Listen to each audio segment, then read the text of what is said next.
Welcome to നവീസ് dance magic YouTube channel. അപ്പം നമ്മുടെ ചാനലിൽ ഞാൻ ആദ്യമായിട്ടാണ് ഒരു വ്ലോഗ് ചെയ്യാൻ ഉദ്ദേശിക്കുന്നത്. ഒരു കാര്യത്തെ റിലേറ്റ് ചെയ്തിട്ടുള്ള കാര്യങ്ങളെക്കുറിച്ച് നിങ്ങൾക്ക് പറഞ്ഞു തരാൻ വേണ്ടിയാണ് ഇങ്ങനെ ഒരു വീഡിയോ ചെയ്യുന്നത്.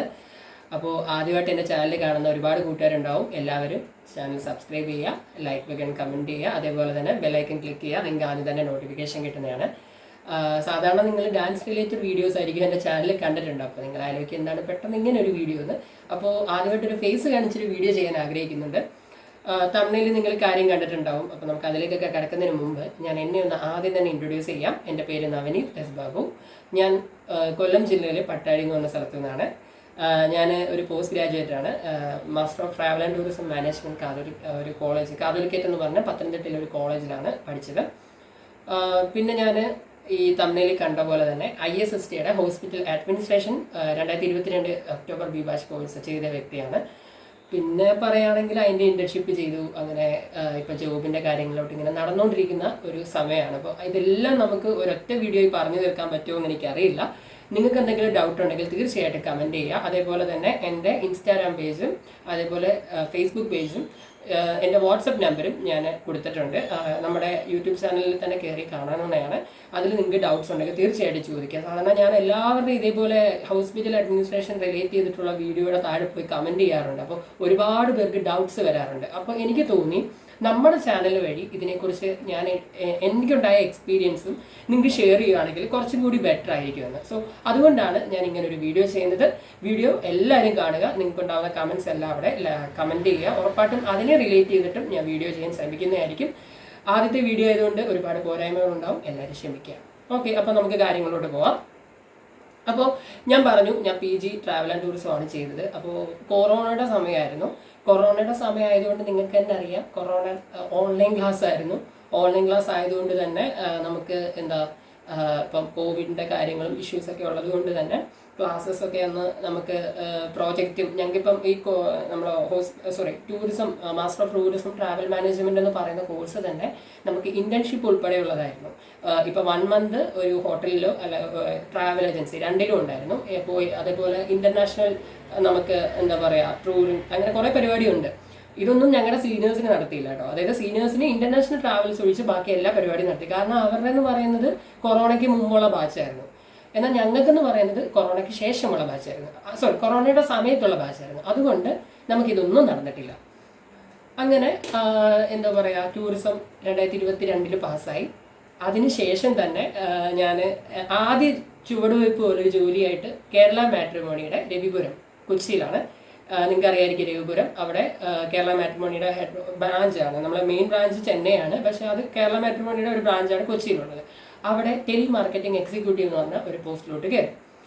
അവിടെ ഒരു 3 മാസം വർക്ക് ചെയ്യാൻ പറ്റുള്ളൂ. അതും കൊറോണ വന്നു. എറണാകുളത്തൊക്കെ കൊറോണ വന്ന സമയമായിരുന്നു. പിന്നെ ജോലിയുടെ കുറച്ച് കാര്യങ്ങളും കൊണ്ട് റിസൈൻ ചെയ്തു. അത് കഴിഞ്ഞ ഒരു 1 week കഴിഞ്ഞപ്പോൾ തന്നെ അടുത്ത ജോലി കയറി. കസ്റ്റമർ കെയർ എക്സിക്യൂട്ടീവായിട്ട് ഫ്യൂഷൻ BPO എന്നും പറഞ്ഞ് മീഷോയുടെ കമ്പനിയായിരുന്നു. മീഷോ അറിയാലോ, നമ്മളെ മീഷോ ഓൺലൈൻ പർച്ചേസിങ്, അതിൻ്റെ തന്നെ കസ്റ്റമർ കെയർ BPO ജോലിയായിരുന്നു. അൺഫോർച്ചുനേറ്റ്ലി ഇവിടെ ഒരു പണി കിട്ടി. അതായത് ഒരു ഓപ്പറേഷൻ ചെയ്യേണ്ടി വന്നു.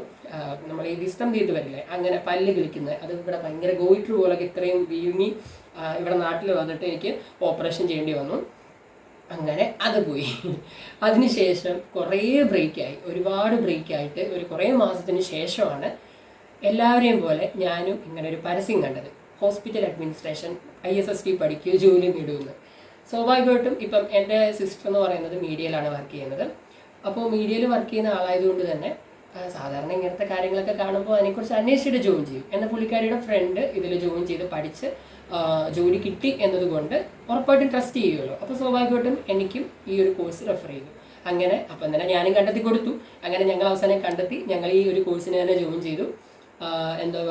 ഞാനൊരു ഒക്ടോബർ ബി ബാച്ചായിരുന്നു. 2022 ഒക്ടോബർ ബി ബാച്ചായിരുന്നു. 2023 ഒരു മാർച്ച് ഏപ്രിൽ ആ ടൈമിലാണ് നമ്മൾ കോഴ്സ് കംപ്ലീറ്റ് ആവുന്നത്. മീൻസ് TUV ISSTയുടെ ഒക്കെ എക്സാം ഉണ്ടല്ലോ. ISSTയുടെ തന്നെ നമുക്ക് ഫൈനൽ ഇയർ എക്സാം ഉണ്ട്. അതുപോലെ തന്നെ TUV SUD എന്ന് പറഞ്ഞാൽ നിങ്ങൾക്ക് അറിയാം, എപ്പോഴും പരിസ്ഥിതി കാണാറുണ്ട്.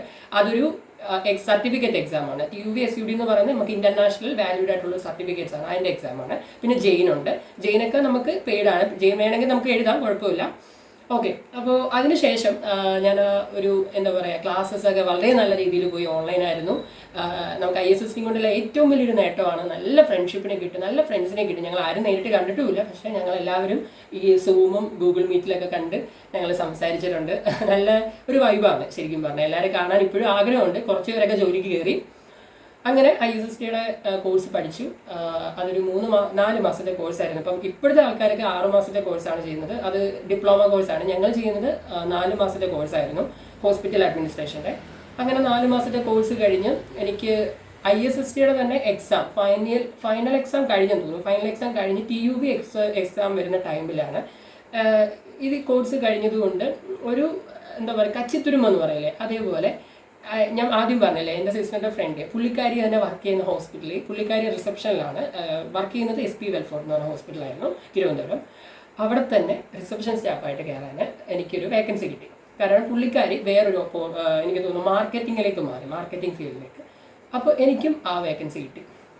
അങ്ങനെ ഞാൻ അവിടെ പോയി ഇൻ്റർവ്യൂ അറ്റൻഡ് ചെയ്തു. ആദ്യ ഇൻ്റർവ്യൂ ആയിരുന്നു ഹോസ്പിറ്റൽ ഫീൽഡിൽ. പഠിച്ച് ഭയങ്കര ഇതായിട്ട് പോയിരുന്നതാണ്. പക്ഷേ സാറ് ചോദിച്ചതും നമ്മളൊരു സിറ്റുവേഷനെ ബേസ് ചെയ്തിട്ടുള്ള കാര്യങ്ങളായിരുന്നു. എന്താ പറയുക, ആ സമയത്ത് നമുക്കൊരു പവർ പോലെ നമ്മൾ എല്ലാ കാര്യവും കറക്റ്റായിട്ട് പറഞ്ഞു. ആ ഹോസ്പിറ്റലിനെ കുറിച്ച് നോക്കിയിട്ടാണ് പോയത്. അപ്പോൾ അവർക്ക് മനസ്സിലായി എല്ലാം അറിയാവുന്ന ഒരു വ്യക്തിയാണ്. എങ്കിലും എന്നോട് പറഞ്ഞു പെർഫോമൻസ് ബേസ് ചെയ്തിട്ടാണ് ഇവിടെ എടുക്കുക. അപ്പോൾ 1 വീക്ക് പെർഫോമൻസ് നോക്കട്ടെ, ഇവിടെ ജോയിൻ ചെയ്തോളാൻ പറഞ്ഞു. അങ്ങനെ ഒരു മാർച്ച് 21 ആണെന്ന് തോന്നുന്നു, 2023 മാർച്ച് 21 ആണെന്ന് തോന്നുന്നു, ഞാൻ അവിടെ ജോയിൻ ചെയ്തു. അവിടെ ഫ്രണ്ട് ഓഫീസിലായിരുന്നു. ഒരു 1 മന്ത് മാത്രമേ എനിക്ക് അവിടെ നിൽക്കാൻ പറ്റുള്ളൂ. അതെന്തുകൊണ്ടെന്ന് ചോദിച്ചാൽ എൻ്റെ ഫസ്റ്റ് ഹോസ്പിറ്റൽ ഫീൽഡാണ്. പിന്നെ നമുക്ക് ഒരു പരിചയമില്ലാത്ത ഡിപ്പാർട്ട്മെൻറ്റാണ്. ശരിക്കും പറഞ്ഞാൽ നമ്മൾ പഠിച്ച കാര്യങ്ങളൊന്നുമല്ല ആ ഹോസ്പിറ്റലിൽ വർക്ക് ചെയ്തത്. കാരണം നമ്മളിപ്പോൾ പുസ്തകത്തിൽ പഠിക്കും, ഇതാണ് റിസപ്ഷൻ, ഇതാണ് ഇൻഷുറൻസ്. അങ്ങനല്ല ശരിക്കും ഒരു ഹോസ്പിറ്റലിൽ വർക്ക് ചെയ്യുമ്പോൾ നമ്മൾ അവിടുത്തെ എന്ത് ഫേസ് ചെയ്യുകയാണ്, എന്ത് സിറ്റുവേഷനും ഫേസ് ചെയ്യുകയാണ്. ഒരു പേഷ്യൻ്റ് വരുമ്പോൾ പേഷ്യൻറ്റിനോട് നമ്മൾ സംസാരിക്കുകയാണ്. സർ എന്താണ് വേണ്ടത്, ഏത് ഡിപ്പാർട്ട്മെൻറ്റിലാണ് പോകേണ്ടത്, ഏത് ഡോക്ടറിനെയാണ് കാണേണ്ടത്. നമ്മൾ ആദ്യം അവിടെ പഠിക്കുന്നത് ഒരു അവിടെ ഡോക്ടർ ഏതൊക്കെയാണ്, ഏതൊക്കെ ഡിപ്പാർട്ട്മെൻ്റ് ഉണ്ട്.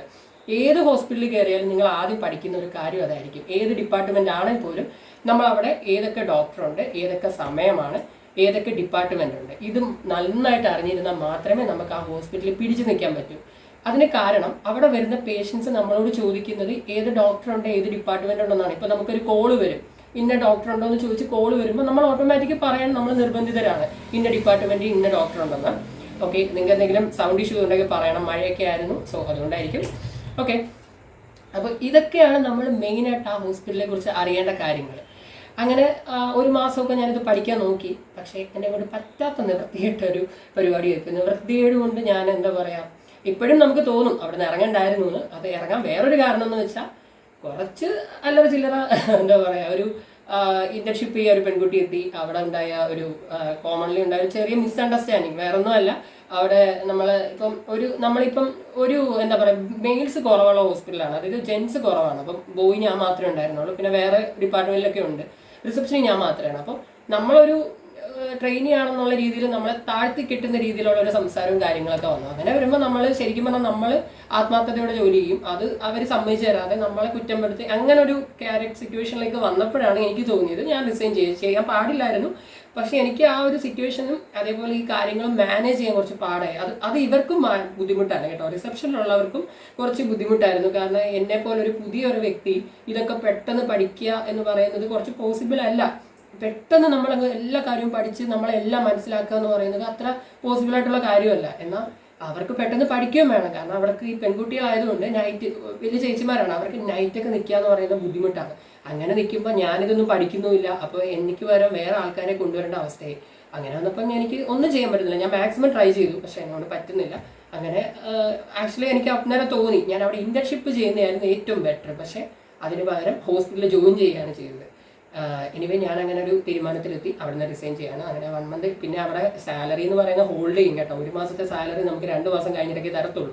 അതും വേറൊരു കാര്യമാണ്, അല്ലെങ്കിൽ പിന്നെ നമ്മൾ നിന്നേറെ.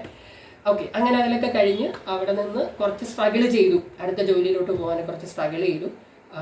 കുറേ പ്രശ്നങ്ങളൊക്കെ മാനേജ് ചെയ്യേണ്ടി വന്നു. ലൈഫാണല്ലോ, നമ്മൾ ഒരുപാട് കാര്യങ്ങൾ പഠിക്കേണ്ടി വരും. അങ്ങനെ ഒരു 3 മാസം കഴിഞ്ഞ് തിരുവനന്തപുരത്ത് നിന്ന് ഞാൻ തിരിച്ചു പോന്നു. പിന്നെ ISSTയുടെ തന്നെ പ്ലേസ്മെൻറ്റ് ഇൻ്റർവ്യൂസിന് പോയി. പ്ലേസ്മെന്റ് ഇന്റർവ്യൂ ആദ്യത്തെ ഘട്ടമല്ലായിരുന്നു. ഞാൻ തിരുവനന്തപുരത്ത് നിന്ന ശേഷം ഞാൻ ചൈതന്യ പോയി അവിടെ ഇന്റർവ്യൂ അറ്റൻഡ് ചെയ്തു. അവിടെ കിട്ടേണ്ട പോസ്റ്റ് വേറൊരാൾക്ക് കിട്ടുകയും ചെയ്തു. കാരണം എനിക്ക് എക്സ്പീരിയൻസ് ഉള്ള പോസ്റ്റ് ആയിരുന്നു മറ്റൊരാൾക്ക് കിട്ടിയത്. അതൊക്കെ ഓരോരുത്തർക്കും നമുക്ക് അൺഫോർച്ചുനേറ്റ്ലി ഉണ്ടാകുന്ന ഒരു പ്രശ്നമാണ്. നമുക്കൊന്നും ചെയ്യാൻ പറ്റില്ല. അത് ചിലർക്ക് വിധിച്ചിട്ടുള്ളത് പോലെ കിട്ടും, അത്രേ ഉള്ളൂ. അങ്ങനെ ISSTയുടെ അടുത്തത് പോയത് വിവിഡ് ഡയഗ്നോസ്റ്റിക്സ്, വിവിഡ് അല്ല, ഞാൻ വേറെ ഹോസ്പിറ്റലിൽ ഒരുപാട് പോയിട്ടുണ്ട്. ഇപ്പോൾ ഞാൻ സെൽഫായിട്ടും പോയിട്ടുണ്ട്, ISST വഴിയും പോയി. ഒരു 10-11 ആയിട്ടുണ്ടാവും മേ ബി. ഇത്രയും ഇന്റർവ്യൂ ഞാൻ അറ്റൻഡ് ചെയ്തിട്ടുണ്ടാവും. ഞാൻ അല്ലാതെ പോയ ഇന്റർവ്യൂസ് കൂടി എടുക്കാൻ 10, 15, 20 ആയിട്ടുണ്ടാവും. ഒരുപാട് ഇന്റർവ്യൂ എക്സ്പീരിയൻസ് ഉള്ള വ്യക്തിയാണ് ഞാൻ നാട്ടിൽ തന്നെ. അതിപ്പോൾ പല കമ്പനിയിൽ, ചെറുത് മുതൽ വലിയ കമ്പനിയുണ്ട്. വലിയ കമ്പനി എന്ന് പറയുമ്പോൾ ഹോസ്പിറ്റലാണ് കേട്ടോ. അപ്പോൾ അങ്ങനെ പോയി ഹോസ്പിറ്റൽ ഇൻ്റർവ്യൂ. ഞാൻ അതിനുശേഷം എനിക്ക് തോന്നുന്നു ഓർക്കുന്നത് ജൂലൈ ആണോ മാർച്ചിൽ തന്നെ, മാർച്ച് കഴിഞ്ഞൊരു മാർച്ച്, ഏപ്രിൽ, മെയ് ഒക്കെ കഴിഞ്ഞ സമയത്താണ് എനിക്ക് ഫ്യൂച്ചറീസ് എന്ന് പറഞ്ഞ ഹോസ്പിറ്റലിലേക്ക് പ്ലേസ്മെന്റ് വരുന്നത്. അതായത് നമ്മുടെ കൊച്ചി എടപ്പള്ളി ബൈപ്പാസിനടുത്തുള്ള ഫ്യൂച്ചറീസ് എന്ന് പറഞ്ഞ ഹോസ്പിറ്റലിലേക്ക് പ്ലേസ്മെന്റ് വരുന്നു. ഫ്യൂച്ചറീസ് ഹോസ്പിറ്റലിലോട്ട് പോയി. ഫ്യൂച്ചറീസ് നമുക്കൊരു എന്താ പറയുക, അവിടെ വരുന്ന ആൾക്കാരെന്ന് പറയുന്നത് ഈ വിദേശികളായിട്ടുള്ള ആൾക്കാർ. അതായത് ഇപ്പം ഒമാനിൽ നിന്ന്, അതേപോലെ ഇപ്പം എനിക്ക് തോന്നുന്ന ആഫ്രിക്കൻ കൺട്രീസിൽ നിന്ന് വരെ ആൾക്കാർ വരാറുണ്ട്. ഫോറിനേഴ്സ് ആണ് കൂടുതലും വരുന്നത്. ലോക്കൽ പീപ്പിൾസ് ഉണ്ട്, നമ്മുടെ നാട്ടുകാരൊക്കെ വരും. പക്ഷെ അവിടെ നിന്ന് പറയുമ്പോൾ വാക്കിംഗ് ഇല്ല. അതായത് നമ്മൾ നേരെ വന്ന് ഡോക്ടറെ കണ്ട ആവശ്യമില്ല. ഇപ്പം നമുക്ക് ഈ കാഷ്വാലിറ്റി സൗകര്യമായിട്ടല്ല അവിടെ. കാഷ്വാലിറ്റിക്ക് പകരം നമുക്ക് ഡ്യൂട്ടി ഡോക്ടർ ഉണ്ടാവും. ഡ്യൂട്ടി ഡോക്ടറെ വന്ന് കണ്ടാൽ മതി എന്തെങ്കിലും പ്രശ്നം ഉണ്ടെങ്കിൽ. പിന്നെ നമുക്ക് അല്ലാതെ ഡിപ്പാർട്ട്മെന്റ്സ് ഉണ്ട്. എന്നാൽ അവിടെ അപ്പോയിന്റ്മെന്റ് നമ്മൾ ഷെഡ്യൂൾ ചെയ്ത് വരാൻ പറ്റുള്ളൂ. കാരണം ഓരോ ഡോക്ടറെ കാണണമെങ്കിൽ അപ്പോയിന്റ്മെന്റ് എടുക്കാം. ഒരുപാട് ഡോക്ടേഴ്സ് ചേർന്ന് നടക്കുന്ന ഒരു ഹോസ്പിറ്റൽ ആയതുകൊണ്ട് പല ഹോസ്പിറ്റലിൽ വർക്ക് ചെയ്യുന്ന ഡോക്ടേഴ്സ് ഉണ്ട്. ആസ്റ്ററിലുണ്ട്, റീനെ മെഡിസിറ്റി ഉണ്ട്, അതേപോലെ കിൻഡർ ഗാർഡൻസ് ഒക്കെ വർക്ക് ചെയ്യുന്ന പല ഡോക്ടേഴ്സാണ് നമ്മുടെ ഫ്യൂച്ചറൈസിലും വർക്ക് ചെയ്യുന്നത്. ഓക്കെ, അങ്ങനെ അവിടെ പ്ലേസ്മെന്റ് ഇന്റർവ്യൂവിന് പോയി. അവിടെ ചെന്നു ഇന്റർവ്യൂ അറ്റൻഡ് ചെയ്യുക. എനിക്ക് ഇതുവരെയുള്ള ഒരു ഇന്റർവ്യൂവിൽ വളരെ നല്ലൊരു എക്സ്പീരിയൻസ് കിട്ടിയ ഒരു ഹോസ്പിറ്റൽ എന്ന് പറയുന്നത് ഫ്യൂച്ചറൈസ് ആണ് കേട്ടോ. ഞാനിപ്പോൾ തിരുവനന്തപുരത്ത് പോയിട്ടുള്ള ഇന്റർവ്യൂ പോലെ അല്ലായിരുന്നു. ചോദ്യങ്ങൾ പോലും ചോദിച്ചത് മാമാണ് ചോദിച്ചത്. HR എന്ന് പറയുന്നത് ഒരു മാമായിരുന്നു. മാമിൻ്റെ പേര് ഞാനിവിടെ ലൈവിൽ പറയുന്നില്ല. അപ്പോൾ മാം ആക്ച്വലി എന്നോട് കുറേ ക്വസ്റ്റ്യൻസ് ചോദിച്ചു. ആ മാം, രണ്ടാമതൊരു മാം ഉണ്ടായിരുന്നു. ആ മാം ഞാൻ എത്തുന്നതിന് മുമ്പ് പോയി, അവന് റിസൈൻ ചെയ്ത് പോയി. മാം വേറെ ജോലിക്ക് കയറിയായിരുന്നു. അപ്പോൾ ആദ്യം തന്നെ മാമെ ഞാൻ പഠിച്ച കാര്യങ്ങളെക്കുറിച്ചാണ് കൂടുതലും ചോദിച്ചത്. ഞാൻ ഹോസ്പിറ്റൽ അഡ്മിനിസ്ട്രേഷൻ 4 മാസം കൊണ്ടൊക്കെ പഠിച്ചു എന്ന് പറയുമ്പോൾ അത്ഭുതമാണ്. ഈ വീഡിയോ കേൾക്കുന്നവരോട് എനിക്ക് പറയാനുള്ളത്, 4 മാസം കൊണ്ടൊന്നും ഒരു ഹോസ്പിറ്റലിനെ കുറിച്ച് നമുക്ക് പഠിക്കാൻ പറ്റത്തില്ല.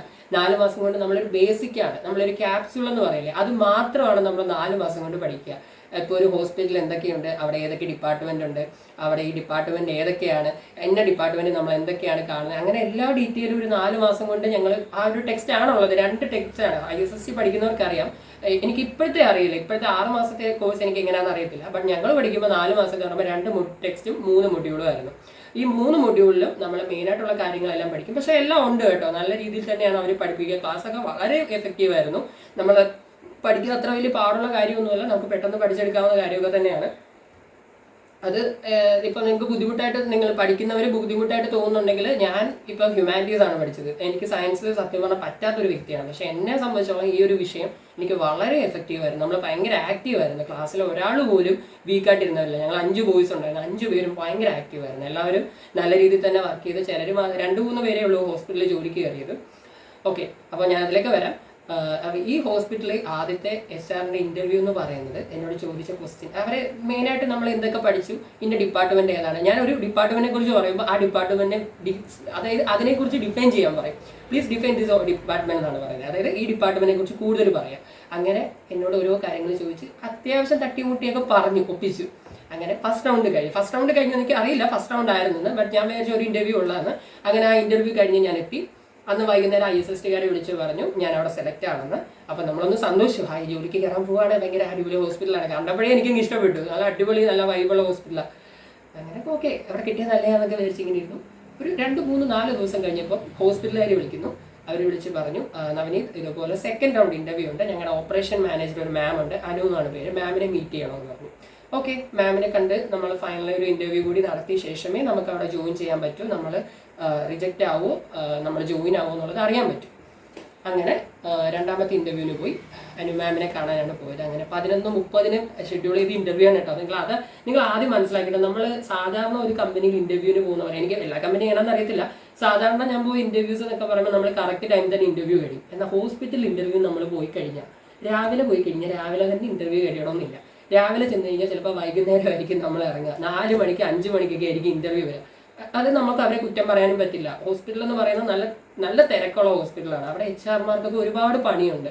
അപ്പോൾ അവർക്ക് ഇതൊക്കെ കഴിഞ്ഞ് മാത്രമേ നമുക്ക് കറക്റ്റായിട്ട് ഇൻ്റർവ്യൂ ചെയ്യാൻ പറ്റൂ. പക്ഷേ ഇപ്പോൾ ഉള്ള ഹോസ്പിറ്റൽസ് ഒക്കെ കറക്റ്റായിട്ട് ഇൻ്റർവ്യൂ നടത്താറുണ്ട്. ഫ്യൂച്ചറൈസ് എന്നൊക്കെ പറയുമ്പോൾ ഒരു വലിയ ഹോസ്പിറ്റലൊന്നുമില്ല, ചെറിയ ഹോസ്പിറ്റലാണ്. നമ്മൾ വെളിയിൽ നിന്ന് കാണുമ്പോൾ ഒരു ചെറിയ ഹോസ്പിറ്റൽ, പക്ഷേ അകത്തൊക്കെ ഒത്തിരി ഡിപ്പാർട്ട്മെന്റ് കാര്യങ്ങളൊക്കെ ഉണ്ട് കേട്ടോ. നല്ല അടിപൊളി ഹോസ്പിറ്റലാണ്, നിങ്ങൾക്ക് ഗൂഗിളിൽ നോക്കിയാൽ കാണാം. അതേപോലെ ഒരു കാര്യം കൂടി പറയാം, എനിക്കിപ്പോൾ ഉറപ്പ് പറയാൻ പറ്റില്ല, ഫ്യൂച്ചറൈസിൽ മാർക്കറ്റിംഗ് പോസ്റ്റിൽ വേക്കൻസി ഉണ്ട്. അതേപോലെ നിങ്ങൾക്ക് അവിടെ ഇന്റേൺഷിപ്പ് ചെയ്യാൻ താല്പര്യം ഉണ്ടെങ്കിൽ അത് നിങ്ങൾ സെൽഫായിട്ട് തന്നെ വിളിച്ച് ചോദിക്കുക. ഞാൻ അതിൻ്റെ ലിങ്കും കാര്യങ്ങളൊക്കെ എൻ്റെ ഡിസ്ക്രിപ്ഷൻ ബോക്സിൽ ഇട്ടേക്കാം. അതേപോലെ ഫ്യൂച്ചറൈസ് കൂടാതെ തന്നെ SP മെഡിഫോർട്ട് എന്ന് പറഞ്ഞ തിരുവനന്തപുരത്ത് ഒരു ഹോസ്പിറ്റൽ ഇപ്പോഴും വേക്കൻസി അവൈലബിൾ ആണ്. തീർച്ചയായിട്ടും ഞാൻ അതിൻ്റെ ലിങ്ക് കൂടി ഇടാം. നിങ്ങൾ അവിടെ വിളിച്ചാൽ മതി. നിങ്ങൾ വാക്കിംഗ് ആയിട്ട് നിങ്ങൾ CV കൊണ്ട് നിങ്ങൾ ഇന്റർവ്യൂവിന് പോവുക. ഞാൻ അവിടെ ഇന്റർവ്യൂ കഴിഞ്ഞ ആളാണ്. ഞാനെന്നല്ല, ഒരുപാട് പേര് ഇന്റർവ്യൂ കഴിഞ്ഞു. നമുക്ക് അവിടെ കിട്ടണം എന്ന് നമുക്ക് ഒരിക്കലും പറയാൻ പറ്റില്ല. നമ്മൾ ഇന്റർവ്യൂ പെർഫോം ചെയ്തിട്ട് അവർക്ക് ഓക്കെ ആണ്, നമ്മൾ എക്സ്പീരിയൻസ് ഒക്കെ ഉള്ളവരാണ് ഉറപ്പായിട്ടും പ്രിഫർ ചെയ്യാൻ കേട്ടോ. എക്സ്പീരിയൻസ് ഉണ്ടെങ്കിൽ ഉറപ്പായിട്ടും ഇവിടെ കിട്ടും. നല്ല അടിപൊളി ഹോസ്പിറ്റലാണ്. ഞാൻ വർക്ക് ചെയ്ത SP വെൽഫോർട്ടിന്റെ തന്നെ പുതിയ ഹോസ്പിറ്റലാണ് SP മെഡിഫോർട്ട്. നമ്മുടെ തിരുവനന്തപുരം എയർപോർട്ട് കഴിഞ്ഞ് കുറച്ച് മുമ്പോട്ട് വന്നാൽ മതി. അനന്തപുരി ഹോസ്പിറ്റലിലേക്ക് അടുത്തായിട്ടാണ്. ഓക്കെ, അപ്പോൾ ഈ ചാൻസ് നിങ്ങൾ മിസ് ചെയ്യരുത്. നിങ്ങൾക്ക് ഞാൻ ഉറപ്പായിട്ടും എൻ്റെ ലിങ്ക് ഇട്ടേക്കാം. അതിൽ നിങ്ങൾ നേരെ കോൾ ചെയ്താൽ മതി. അതിനകത്ത് കോൾ ചെയ്ത് റിസപ്ഷനിലൊക്കെ ചോദിച്ചാൽ മതി.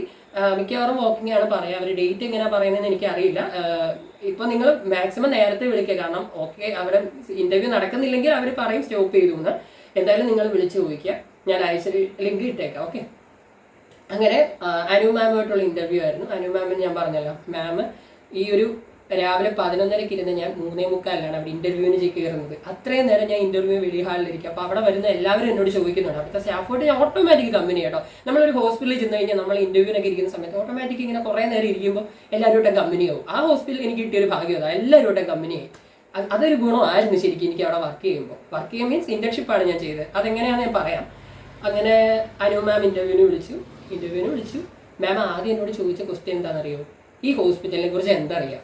അപ്പോൾ ഞാൻ എല്ലാ ഹോസ്പിറ്റലിനെ കുറിച്ച് പഠിച്ചു വെച്ചിട്ടുണ്ടായിരുന്നു. അങ്ങനെ ഹോസ്പിറ്റലിനെ കുറിച്ചും ഡിപ്പാർട്ട്മെന്റ്സിനെ കുറിച്ചൊക്കെ അറിയാവുന്ന പോലെ പറഞ്ഞു ഒപ്പിച്ചു.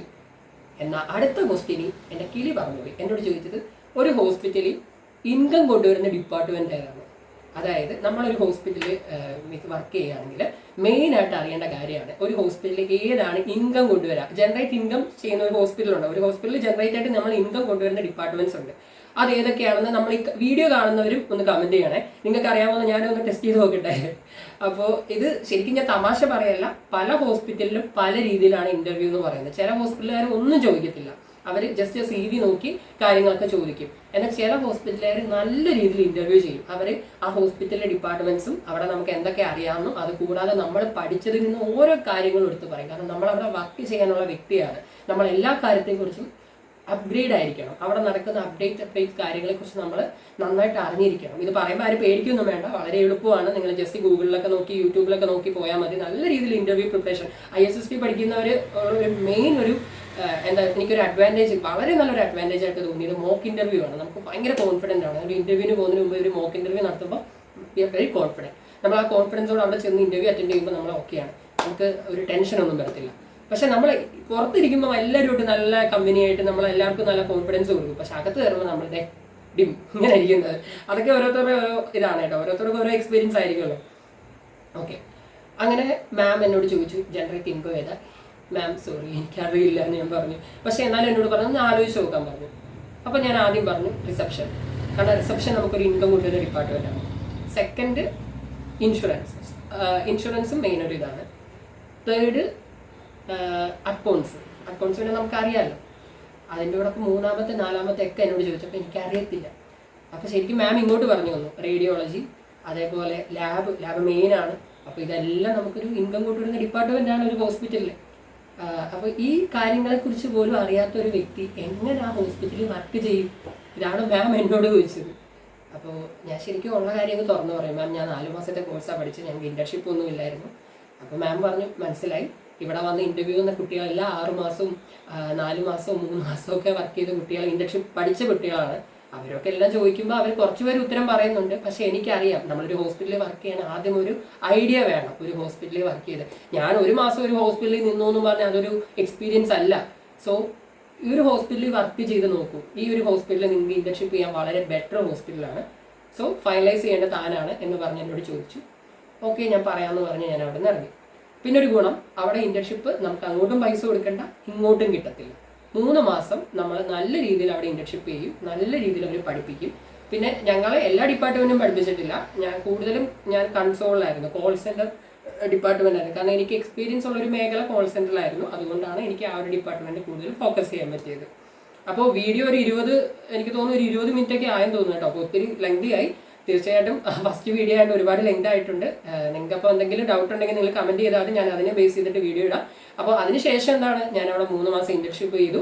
വളരെ നല്ല എക്സ്പീരിയൻസ് ആയിരുന്നു, ഒത്തിരി ഇഷ്ടപ്പെട്ടു. നല്ല രീതിയിൽ തന്നെ അവിടെ നമുക്ക് അടിച്ചു പൊളിച്ച് എൻജോയ് ചെയ്യാൻ പറ്റിയെന്ന് പറയാം. അങ്ങനെ 3 മാസത്തിന് ശേഷം ഇപ്പം 6 മാസമായിട്ട് ജോലി ഇല്ലാതിരിക്കുന്ന ഒരു അവസ്ഥയാണ്. ISSTയുടെ പ്ലേസ്മെന്റ് ഇന്റർവ്യൂസ് ഒരുപാട് പോകുന്നുണ്ട്. അതിനിടയ്ക്ക് ഒരുപാട് പോയി, കുറേ ബാഡ് എക്സ്പീരിയൻസ് ഉണ്ടായി. അതൊക്കെ ഞാൻ വരുന്ന വീഡിയോ ആയിട്ട് ചെയ്യുന്നതായിരിക്കും. അടുത്തൊരു പാർട്ട് നിങ്ങൾക്ക് വരുന്നതായിരിക്കും. അപ്പോൾ ഇതിന്റെ ഫീസ്, പിന്നെ ഇന്റേൺഷിപ്പ് ചെയ്യാനുള്ള ഹോസ്പിറ്റലിലെ ഡീറ്റെയിൽ ഞാൻ താഴെ കൊടുത്തേക്കാം. മെഡിഫോർട്ട് ഹോസ്പിറ്റലിലെ ഡീറ്റെയിലും താഴെ കൊടുത്തിട്ടുണ്ട്. നിങ്ങൾ തീർച്ചയായിട്ടും ഇത് പ്രയോജനപ്പെടുത്തുക. അതേപോലെ രാജഗിരി ഹോസ്പിറ്റലിൽ ഞാൻ ലിങ്ക് ഇട്ടേക്കാം. കാരണം അവിടെ കോൾ സെന്റർ എക്സിക്യൂട്ടീവ് വേക്കൻസി കണ്ടു. നിങ്ങൾക്ക് ആർക്കെങ്കിലും എക്സ്പീരിയൻസ് ഉണ്ടെങ്കിൽ തീർച്ചയായിട്ടും കോൺടാക്ട് ചെയ്യുക. വളരെ നല്ല ചാൻസ് ആണ്, കളയരുത്. ഓക്കെ, അപ്പോൾ ലെങ്തി വീഡിയോ ആയതുകൊണ്ട് എല്ലാവരും ഫുള്ള് കാണുമെന്ന് എനിക്ക് അറിയത്തില്ല. എന്തായാലും നിങ്ങളുടെ ഡൗട്ടും കാര്യങ്ങളൊക്കെ അവിടെ കമന്റ് ചെയ്യുക. തീർച്ചയായിട്ടും ഞാൻ പറഞ്ഞുതരാം. വാട്സപ്പിലും നമ്പർ കൊടുത്തിട്ടുണ്ട്. അതേപോലെ ഇൻസ്റ്റാഗ്രാമും ഫേസ്ബുക്കിൽ നിങ്ങൾക്ക് എന്നെ കോൺടാക്ട് ചെയ്താൽ ഞാൻ നിങ്ങൾക്ക് ഡൗട്ട്സ് ക്ലിയർ ചെയ്ത് തരുന്നതായിരിക്കും. എനിവേ, ആരും പേടിക്കേണ്ട. എന്താ പറയുക, എനിക്ക് പറയാനുള്ളത് MHA എന്ന് പറഞ്ഞൊരു ഇതുണ്ട്, മാസ്റ്റർ ഓഫ് ഹോസ്പിറ്റൽ അഡ്മിനിസ്ട്രേഷൻ. അതിന്റെ ഡിപ്ലോമ മീൻസ് MHA അല്ലെങ്കിൽ നമ്മൾ MBA ഹോസ്പിറ്റൽ അഡ്മിനിസ്ട്രേഷൻ ഇല്ല, ഹെൽത്ത് കെയർ കോഴ്സാണ്. ഓക്കെ, അപ്പോൾ ഹോസ്പിറ്റൽ അഡ്മിനിസ്ട്രേഷൻ എന്താണെന്നുള്ളൊരു ആമുഖം ഞാൻ നടത്താഞ്ഞത്. ഒരുപാട് നിങ്ങൾ വീഡിയോസ് കണ്ടിട്ടുണ്ടാവും. നിങ്ങൾക്ക് അറിയാമല്ലോ, ഒരു ഹോസ്പിറ്റലിൽ നമുക്ക് നോൺ മെഡിക്കൽ ഡിപ്പാർട്ട്മെന്റ് ആണ്, നോൺ മെഡിക്കൽ സ്റ്റാഫുകളുണ്ട്. അതിൽ അഡ്മിനിസ്ട്രേഷൻ സ്റ്റാഫ്, റിസപ്ഷൻ, ഇതൊക്കെ വരുന്നതാണ് ഹോസ്പിറ്റലിലെ അഡ്മിനിസ്ട്രേഷൻ ഡിപ്പാർട്ട്മെന്റ് എന്ന് പറയുന്നത്. വളരെ നല്ല സ്കോപ്പുള്ള ജോലിയുള്ള ഒരു മേഖല തന്നെയാണ്. എന്നാലും നമുക്ക് കുറച്ചുകൂടി അതിന്റെ ഹൈ ക്വാളിഫിക്കേഷൻ ആയിട്ടുള്ളത് ചെയ്യുന്നതാണ് നല്ലത്. ഞാനും അത് പ്ലാൻ ചെയ്യുന്നുണ്ട്. ഓക്കെ, അപ്പോൾ വീഡിയോ കുറേ ലെങ്ത് ആയിട്ട് 22 മിനിറ്റ് ഒക്കെ ആയിട്ടുണ്ട്. എന്തായാലും നിങ്ങൾ വീഡിയോ കാണുക, നിങ്ങളുടെ കമൻസ് ഒക്കെ അവിടെ ചോദിക്കുക. ഞാനൊരു എക്സ്പീരിയൻസ് ആയിട്ട് ഷെയർ ചെയ്തതാണ്. നമ്മുടെ എക്സ്പീരിയൻസ് നമുക്ക് പറയുമ്പോഴാണ് നിങ്ങൾക്ക് അതൊരു എത്രത്തോളം മനസ്സിലായെന്ന് എനിക്ക് തോന്നുന്നത്. ഡൗട്ട് ഉള്ളവർ തീർച്ചയായിട്ടും പറയാം. എന്തെങ്കിലും മിസ്റ്റേക്ക് ഉണ്ടെങ്കിൽ തീർച്ചയായിട്ടും കമന്റ് ചെയ്യുക. നമുക്ക് അടുത്ത വീഡിയോ ആയിട്ട് ചെയ്യാം. നിങ്ങളുടെ കമൻസിനനുസരിച്ച് ഞാൻ റിപ്ലൈ തരാൻ ഉദ്ദേശിക്കുന്നതാണ്. എനിവേ, വൈൻഡപ്പ് ചെയ്യാണ്. അപ്പോൾ അടുത്ത വീഡിയോ കാണാം. Thank you.